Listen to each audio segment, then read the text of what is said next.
स्वागत है एक बार फिर से आप सभी लोगों का हमारे अपने YouTube चैनल फ्री स्टडी पर।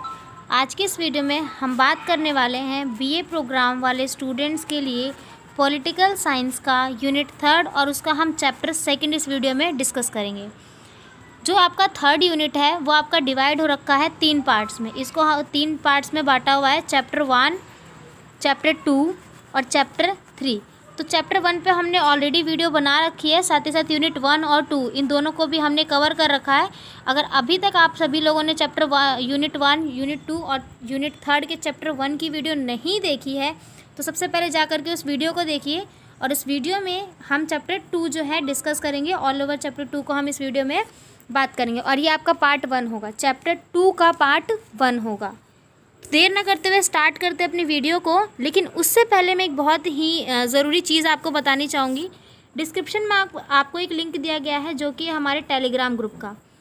टेलीग्राम ग्रुप को आप देर ना करते हुए अभी के अभी जाइए और उसको ज्वाइन करिए, क्योंकि वहाँ पर हम आपको हर एक तरीके के नोट्स जो है फ्री ऑफ कॉस्ट प्रोवाइड करते हैं। सारी नोट्स की PDF आपको वहाँ पर अवेलेबल हो जाएगी। साथ ही साथ अगर आपके पास कोई डाउट है प्रिपरेशन रिगार्डिंग, एग्ज़ाम रिगार्डिंग, जो भी डाउट है आप वहाँ से हमसे पूछ भी सकते हैं, डिस्कस भी कर सकते हैं। ऑल ओवर डाउट आपके वहाँ पे क्लियर किए जाएंगे। उसके अलावा वहाँ पर आपको क्वेश्चन बैंक प्रोवाइड किए जाते हैं। प्रीवियस ईयर पेपर होंगे जो वहाँ पर हम डिस्कस करवाएंगे।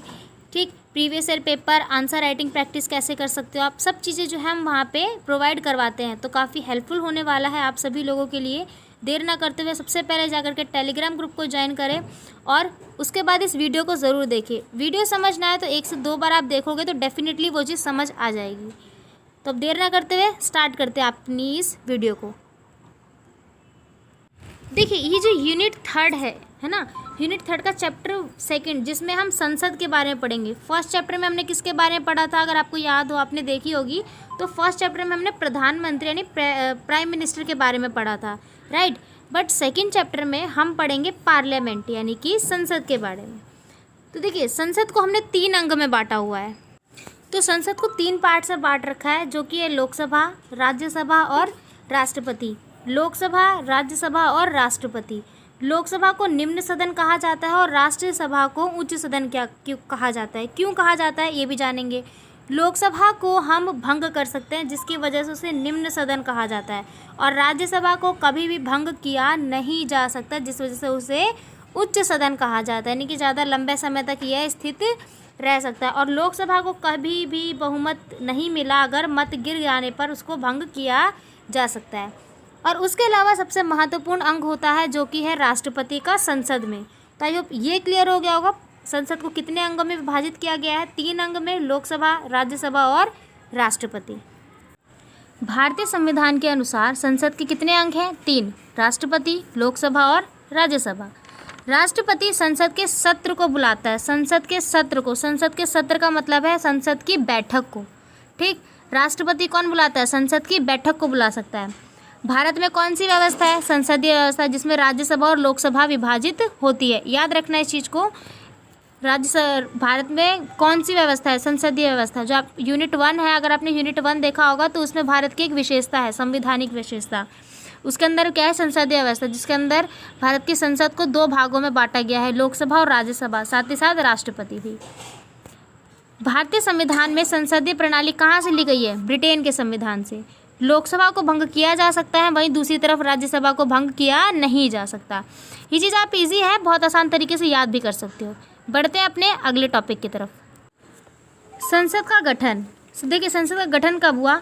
अनुच्छेद 79 के प्रावधान के तहत भारत की संसद के कितने मुख्य घटक बनाए गए? 3, राष्ट्रपति, लोकसभा और राज्यसभा। राष्ट्रपति, लोकसभा और राज्यसभा। ये कौन से अनुच्छेद के अंदर कहा गया? अनुच्छेद 79, आर्टिकल 79 के अंदर ये चीज़ कही गई है।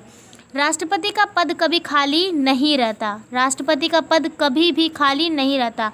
अगर दुर्घटनावश किसी राष्ट्रपति की मृत्यु हो जाती है तो उस समय पर भी किसी अन्य अधिकारी को राष्ट्रपति के पद पर पहुंचा दिया जाता है। अब हम थोड़ा राष्ट्रपति के बारे में पढ़ेंगे। भारत का राष्ट्रपति संसद का कौन सा अंग होता है? अभिन्न अंग होता है। वह दोनों सदनों में किसी में भी ना तो बैठ सकता है और ना ही कार्यवाही में भाग लेता है। यानी कि राष्ट्रपति जो है एक तरीके से स्टैंप है ना, स्याही का केवल चिन्ह है। क्या करता है, वो दोनों सदनों में, लोकसभा और राज्यसभा में तो जाता है, लेकिन उसकी किसी भी बैठक का कोई हिस्सा नहीं होता है, ना वहाँ पर किसी कार्यवाही का कोई वो हिस्सा लेता है। दोनों सदनों के पास विधेयक क्या होते हैं, ये भी अब विधेयक का मतलब होता है जैसे कोई कानून पारित होता है। कानून पारित कब होता है, जब उसमें बहस होती है, कई सारे व्यक्तियों की इसमें संसद में जाता है वो, जब उसमें बहस होती है तब तक के लिए वो क्या कहा जाएगा, तब तक वो जो दस्तावेज है, तब तक वो जो एक दस्तावेज है वो एक विधेयक के रूप में कहलाएगा। आई होप क्लियर हो गया होगा। विधेयक जो होता है वो एक कानूनी दस्तावेज है जो कानून निर्माण के लिए भेजा या बनाया जाता है। दोनों सदनों के पास विधेयक राष्ट्रपति की सहमति के बिना कानून नहीं बन सकते, कि जब तक राष्ट्रपति की सहमति नहीं होगी किसी भी विधेयक पर, वो देश में लागू नहीं किया जा सकता। जब देश में सत्रावासन क्या होती है, जब देश में सत्र लगने लग जाते हैं, ठीक, जब सत्र लगने लग जाते हैं तो सत्रावासन की स्थिति में क्या होती है, क्या कर सकता है, राष्ट्रपति जो है वो अध्यादेश जारी कर सकता है, अध्यादेश। अब राष्ट्रपति अध्यादेश जो है आर्टिकल 123 के अंतर्गत लागू कर सकता है, जिसमें वह पीएम प्रधानमंत्री और कैबिनेट की सलाह लेता है, यानी कि प्रधानमंत्री और कैबिनेट की सलाह से अनुच्छेद 123 के थ्रू वह जो है अध्यादेश जारी कर सकता है देश में। तो आई होप ये क्लियर हो गया होगा। अब हम पढ़ते हैं नेक्स्ट टॉपिक की तरफ। अब हम पढ़ेंगे राष्ट्रपति की विधायी शक्तियाँ। राष्ट्रपति संसद की बैठक बुला सकता है, बिल्कुल बुला सकता है, तथा उसे कुछ समय के लिए स्थगित भी वो कर सकता है। राष्ट्रपति संसद के संयुक्त अधिवेशन है जिसमें लोकसभा राज्यसभा दोनों को संयुक्त रूप से बैठा करके कोई बहस छिड़ी हो। संयुक्त अधिवेशन की अध्यक्षता कौन करता है, लोकसभा अध्यक्ष। लोकसभा का अध्यक्ष कौन होता है, जो वहाँ का स्पीकर होता है, स्पीकर कोई अध्यक्ष कहा जाता है। राष्ट्रपति लोकसभा को क्या कर सकता है, भंग कर सकता है, क्योंकि लोकसभा भंग की जा सकती है। यदि लोकसभा के अध्यक्ष या उपाध्यक्ष दोनों के पद खाली हो तो लोकसभा के किसी भी सदस्य को सदन की अध्यक्षता सौंप दी जाती है। अगर लोकसभा में अध्यक्षता की सीट खाली है तो लोकसभा के किसी भी सदस्य को उसकी जो है अध्यक्षता सौंप दी जाती है। भारतीय साहित्य, विज्ञान, कला, समाज सेवा से जुड़े कुछ जानकार जो व्यक्ति होते हैं उनको राज्यसभा के लिए 12 सदस्यों में मनोनीत किया जाता है, यानी कि जो राज्यसभा में सदस्य हैं, अभी वर्तमान में राज्यसभा में कितने सदस्य हैं, 245 सदस्य हैं। उस 245 सदस्यों में से 12 सदस्य कौन से हैं, यहाँ साहित्य, विज्ञान, कला, समाज सेवा, इन सबसे जुड़े जो प्रसिद्ध व्यक्ति होते हैं, 12 सदस्य वो लोग होते हैं जो मनोनीत किए जाते हैं। राष्ट्रपति लोकसभा में 2 एंग्लो भारतीय समुदाय के व्यक्तियों को मनोनीत कर सकता है। अब एंग्लो भारतीय समुदाय क्या होता है, देखिए, भारत क्या था, ब्रिटेन का गुलाम था, है ना, ब्रिटिशों का क्या था, वो गुलाम था। लेकिन जब भारत आज़ाद हुआ, कुछ ब्रिटिश लोग तो यहीं रह गए और कुछ जो है अपने देश वापस चले गए। तो जो कुछ लोग यहाँ रहे थे, कुछ ब्रिटिश अधिकारी यहाँ रहे थे, उन्होंने क्या करी, भारतीय महिलाओं के साथ शादी की, ठीक। अब शादी के बाद ये जो भी ब्रिटिश या फिर जो भारतीय महिलाओं के साथ लोगों ने शादी की, अब शादी के बाद जो भी उनसे वंश निकल के आया उनको एंग्लो इंडिया का नाम दिया गया। आई होप क्लियर हो गया होगा। एक बार और रिपीट कर देती हूँ, ब्रिटेन और भारतीयों के वंश को ही जो है ब्रिटिश, और जो ब्रिटिश ने किसी भारतीय महिला के साथ शादी की और उन दोनों के जो भी वंश निकल कर के आया उन्हीं को एंग्लो भारतीय के नाम का जो है दिया गया, नाम से मनोनीत किया गया। अब देखिए, संसद में ना कुछ विशेष प्रकार के विधेयक भी प्रस्तुत होते हैं राष्ट्रपति की सिफारिश पर। कौन कौन सी, जैसे भारत में संचित निधि की खर्च, भारत में कितना खर्च होना चाहिए, इसमें किसकी सिफारिश होनी चाहिए, राष्ट्रपति की सिफारिश। वो भी सिफारिश किसकी लेता है, प्रधानमंत्री के साथ लेता है। पीएम इनमें ज़रूरी होने चाहिए। राज्य की अगर सीमा परिवर्तन करनी हो तो इसके लिए राष्ट्रपति और प्रधानमंत्री की सिफारिश ज़रूरी है। और वहीं जब एक विधेयक संसद के द्वारा पारित होकर राष्ट्रपति के पास पहुंचता है तो राष्ट्रपति उस विधेयक पर स्वीकृति भी दे सकता है। यानी कि अगर कोई विधेयक है, मान लो कोई विधेयक है ना, किसी भी कानून को बनाने के लिए बना दिया गया विधेयक है, सबसे पहले तो वो दस्तावेज के रूप में जाएगा लोकसभा के पास, लोकसभा के बाद वो जाएगा राष्ट्रपति के पास, लोकसभा तक जाएगा, लोकसभा के बाद जाएगा वो राज्यसभा के पास, राज्यसभा से जब वो बहुमत मिल जाता है उसको, विशेष बहुमत, तब वो जाता है पारित होने के लिए अंतिम रूप में किसके पास, राष्ट्रपति के पास, ठीक, प्रेसिडेंट के पास।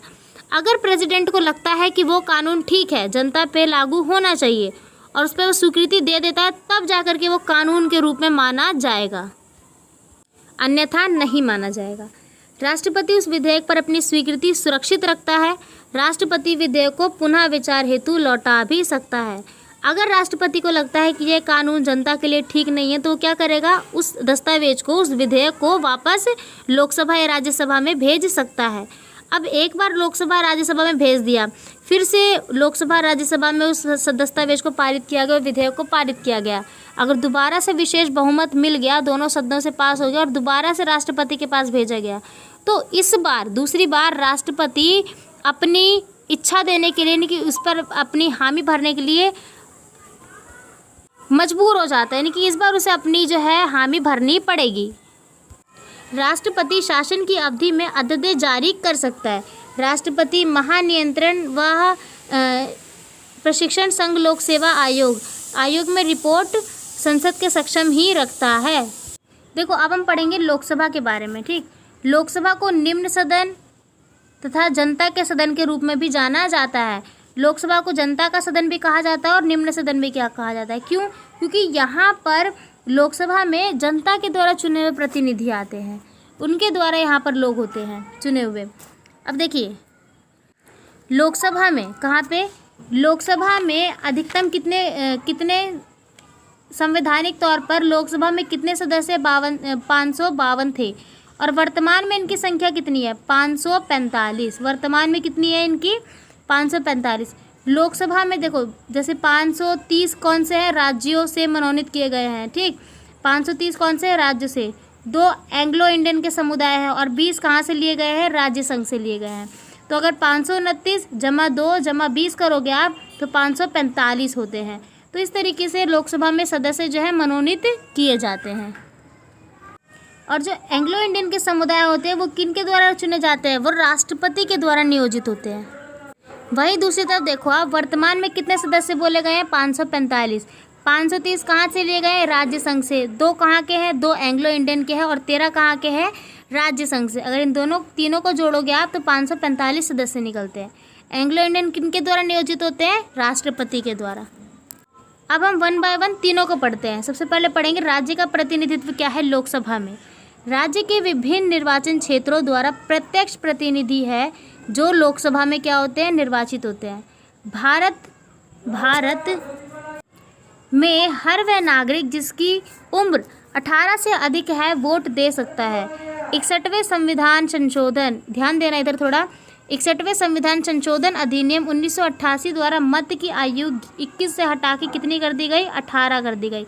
यानी कि 1988 में एक संशोधन हुआ था, जो संविधान का कौन सा संशोधन था, 61वां संशोधन। कब हुआ था, 1988 में, जिसमें बोला गया था कि जो वोट देने का अधिकार है वो 21 से घटा करके 18 कर देनी चाहिए।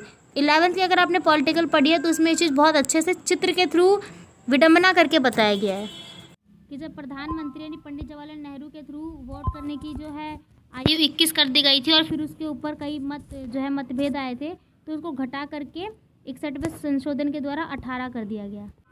अब हम पढ़ेंगे राज्य संघ क्षेत्र का प्रतिनिधित्व के बारे में। संविधान द्वारा संघ को संघ राज्य क्षेत्रों के प्रतिनिधित्व को चुनने का अधिकार दिया गया है। किसके द्वारा दिया गया है, संविधान को दिया गया है। संसद ने 1965 में संघ राज्य क्षेत्र अधिनियम बनाया। कब बना था ये संघ राज्य अधिनियम, 1965 में। संघ राज्य क्षेत्र में प्रत्यक्ष निर्वाचन कर लोकसभा के सदस्य इसके अंदर चुने जाते हैं। अब हम अगला पढ़ेंगे नाम निर्देशित सदस्य। अगर एंग्लो इंडियन क्या था, मैंने पीछे समझा रखा है। एंग्लो इंडियन क्या था, जो ब्रिटिश और जो भारत के जो वंश निकल के आए उनको एंग्लो इंडियन का नाम दिया गया। अगर एंग्लो इंडियन समुदाय का कौन सा समुदाय, एंग्लो इंडियन का समुदाय का लोकसभा में पर्याप्त प्रतिनिधित्व ना हो तो राष्ट्रपति समुदाय के 2 लोगों को नामित या नाम निर्देशित कर सकता है, किसी भी समुदाय के। अब हम पढ़ेंगे थोड़ा सा लोकसभा की चुनाव प्रणाली के बारे में। चुनाव प्रणाली कितने भागों में बांटी गई है, 2। एक है आपकी प्रादेशिक निर्वाचन क्षेत्र और दूसरा है स्थानों का आवंटन। सबसे पहले पढ़ेंगे प्रादेशिक निर्वाचन क्षेत्र क्या होते हैं। लोकसभा के लिए प्रत्यक्ष निर्वाचन कराने के लिए राज्यों को प्रादेशिक निर्वाचन क्षेत्र में क्या किया जाता है, विभाजित। सीटों का आवंटन किसके आधार पर होता है, स्थानों की संख्या यानी जनसंख्या के आधार पर। सिंपल चीज़ याद रखो, प्रादेशिक निर्वाचन क्षेत्र में क्या किया जाता है? प्रादेशिक निर्वाचन क्षेत्र में स्थानों का विभाजन किया जाता है उनकी जनसंख्या के आधार पर। जनसंख्या के आधार पर उनके स्थानों का विभाजन होगा और फिर वहाँ पर जो है निर्वाचन क्षेत्र बनाया जाएगा। और सभी जनसंख्या, सभी राज्य की जनसंख्या, सभी क्षेत्र की जनसंख्या का अनुपात राज्यों के लिए साम्य या फिर सामान्य होना चाहिए। उन राज्यों, और ये चीज़ जो है उन राज्यों पर लागू नहीं होगी जिनकी संख्या क्या है, जिनकी जनसंख्या 60 लाख से ऊपर है, जो 60 लाख से कम है। 60 लाख से कम जिन भी राज्य में जनसंख्या है वहाँ पर ये चीज़ लागू नहीं होगी। अब दूसरा कौन सा तरीका है इनका? राज्यों का आवंटन। अब राज्यों का आवंटन कैसे किया जाता है? जनसंख्या के आधार पर आवंटन कर निर्वाचन क्षेत्र आयोग या निर्धारित किया जाता है। देखिए, बहुत ही आसान शब्दों में चीज़ें आप सभी लोगों के सामने क्लियर है। अब हम पढ़ेंगे अनुसूचित जाति और जनजाति के लिए सीटों के आरक्षण के बारे में। SC ST के जो रिजर्वेशन उनको मिलता है उसके बारे में पढ़ेंगे। जनसंख्या के अनुपात के आधार पर अनुसूचित जाति और जनजातियों के लिए क्या है, सीटें आरक्षित की गई है। आरक्षित सीटों का निर्वाचन क्षेत्रों के लिए मतदान के लिए किया जाता है। SC ST समुदाय को सामान्य निर्वाचन क्षेत्र में भी चुनाव लिया जा सकता है। तो इसमें कुछ समझने की ज़रूरत नहीं है। ये शब्द जो है इतने आसान तरीक़ों से लिखे गए हैं कि आपको साफ साफ पढ़ते पढ़ते ही समझ आ चुके होंगे कि क्या कह रहा है। कि SC ST होंगे उनको सीटें किस बेस पर दी जाती है, निर्वाचन क्षेत्रों के द्वारा मतदाताओं के द्वारा दी जाती है। देखिए, काफ़ी इंपॉर्टेंट चीज़ आई है अब। अर्हताएँ यानी चुनाव लड़ने की योग्यता। लोकसभा का अगर कोई चुनाव लड़ता है तो उसके लिए क्या क्या एलिजिबिलिटी क्राइटेरिया यानी कि योग्यता क्या होनी चाहिए। सबसे पहली योग्यता क्या है कि वो भारत का नागरिक होना चाहिए। दूसरा, उसकी आयु को लेकर के कि उसकी आयु कम से कम 25 वर्ष होनी चाहिए। और तीसरी योग्यता है कि जो भी संसद द्वारा योग्यता मानी जाती है उसके लिए वो निपुण होना चाहिए। अब हम पढ़ेंगे लोकसभा अध्यक्ष के बारे में। लोकसभा की पहली बैठक के पश्चात उपस्थित सदस्यों के बीच से चुनाव कर अध्यक्ष को चुना जा सकता है। जब लोकसभा की पहली बैठक यानी पहली असेंबली जब होती है तो उसी समय पर लोगों द्वारा उनके अध्यक्ष यानी कि स्पीकर को चुन लिया जाता है। लोकसभा के अध्यक्ष को ही वहाँ का क्या कहा जाता है, स्पीकर कहा जाता है। ठीक।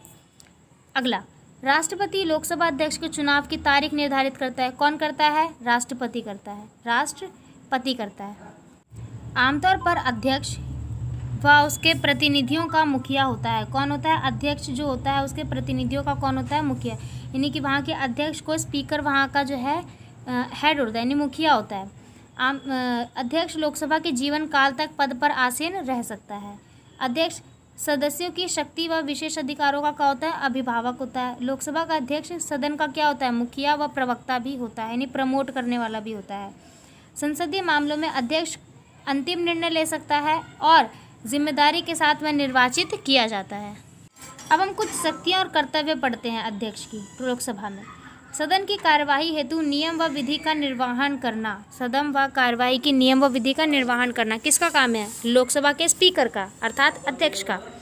अध्यक्ष का ये कर्तव्य है कि कोरम का मतलब होता है, जैसे मान लो सपोज करो आप कि लोकसभा में एक मीटिंग होगी, कोई असेंबली बैठाई गई है, उसमें कई सारे लोग आएंगे। ठीक। तो लोकसभा के अध्यक्ष का काम है, लोकसभा के अध्यक्ष का एक कर्तव्य है कि उस असेंबली में लोकसभा के सभी सदस्य आए यानी कि वहाँ उनकी गणपूर्ति की जा सके। तो लोकसभा के कोरम के अभाव में सदन को स्थगित कर दे और बैठक के कोरम जनसंख्या का 10वां भाग यानी कि जो कोरम यानी कि जब आपकी असेंबली होगी तो जनसंख्या का 10वां भाग तो कम से कम होना ही चाहिए। मान लो अगर वहाँ पे 50 लोग हैं, 50 सदस्य हैं, तो 50 में से कम वहाँ पर उसका 10वां भाग 10 लोग तो होने ही चाहिए। कोरम को ही गणपूर्ति कहा जाता है। अध्यक्ष के पास निर्णायक मत की शक्ति होती है जिसका तात्पर्य गतिरोध को समाप्त करना है। जब दोनों सदनों में संयुक्त बैठक होती है तो सदनों के बीच विधेयक पर क्या होता है? गतिरोध समाप्त करने के लिए राष्ट्रपति संयुक्त बैठक बुला सकता है यानी राष्ट्रपति जो है वो संयुक्त बैठक बुलाता है। सदन के नेता आग्रह पर अध्यक्ष गुप्त बैठक बुला सकता है और गुप्त बैठक के दौरान अनजान व्यक्ति को चैम्बर या गैलरी में आने की अनुमति नहीं होती। अध्यक्ष यह तय करता है कि कोई विधेयक धन विधेयक है या नहीं है। 10वीं अनुसूची के तरह दल बदल उपबंध आधार पर न्यायालय में चुनौती इसके लिए दी जा सकती है। समुदाय के पदेन सभापति के रूप में भी कार्य करते हैं। अध्यक्ष जो होता है संसदीय समिति के सभापति के रूप में कार्य करता है और कार्यों का मंत्राणन समिति, नियम और प्रयोजन समिति का भी क्या होता है? वो अध्यक्ष होता है। यानी अध्यक्ष के पास इतने सारे कार्य होते हैं, उनकी इतनी शक्तियाँ और कर्तव्य हैं जो उसको करने होते हैं। काफ़ी इंपॉर्टेंट टॉपिक है ये, इसको दोबारा 102 बार आप वीडियो देखोगे तो डेफिनेटली चीज़ समझ आ जाएगी। छोटे छोटे की पॉइंट्स में आप इसको लिख भी सकते हो। अंतिम टॉपिक है वो है आपका सामयिक अध्यक्ष प्रोटीन। यहाँ थोड़ा मिसप्रिंट हो गया है, प्रोटीन नहीं है ये, प्रोटेम है ये मैं ठीक कर देती हूँ, प्रोटेम, ठीक, प्रोटीम है ये। प्रोटेम का मतलब होता है प्रमोटेड, ठीक। सामयिक का मतलब होता है अस्थायी अध्यक्ष, अस्थायी अध्यक्ष। जिस तरीके से लोकसभा में एक स्थायी अध्यक्ष नियोजित होता है, उसी तरीके से एक अस्थायी अध्यक्ष भी वहाँ पर होता है। संविधान में व्यवस्था है कि पिछली लोकसभा के अध्यक्ष नई लोकसभा की पहली बैठक के ठीक पहले तक आसीन रहता है, बिल्कुल रहता है। राष्ट्रपति लोकसभा के एक सदस्य को सामयिक अध्यक्ष भी नियुक्त करता है। अगर कहीं पर अध्यक्ष ना हो तो उसकी पद पर कौन आसीन रह सकता है? अस्थायी अध्यक्ष, जिसको क्या कहा जाता है? सामयिक प्रोटेम। लोकसभा के एक सदस्य को सामयिक अध्यक्ष कौन नियुक्त करता है? राष्ट्रपति नियुक्त करता है। लोकसभा के वरिष्ठ सदस्य को इस पद पर चुना जाता है, यानी लोकसभा का जो सबसे बड़ा अधिकारी होता है, सबसे अनुभाविक व्यक्ति होता है, उसी को इस पद पर बढ़ाया जाता है। सामयिक अध्यक्ष को अस्थायी अध्यक्ष के समान ही शक्तियां होती है, यानी कि इसके पास वही शक्तियां होती है जो लोकसभा के स्पीकर को प्राप्त होती है, परंतु दोनों में सिर्फ इतना अंतर है, वो अध्यक्ष जो है वो परमानेंट यानी स्थायी होता है और जो सामयिक अध्यक्ष होता है वह अस्थायी होता है, ठीक। आई होप ये क्लियर हो गया होगा। शब्दों को थोड़ा ध्यान से देखना, बहुत ही आसान है और जल्दी आप सुन भी लोगे। अगर वीडियो समझना है 102 बार आप देखो, डेफिनेटली समझ आएगा। लोकसभा की पहली बैठक में कौन सा पीठासीन जो अधिकारी होता है वो कौन होता है? सामयिक अध्यक्ष होता है। इनका मुख्य कर्तव्य क्या है? नए सदस्यों को शपथ दिलवाना और उनका जो है कर्तव्य को निभाना।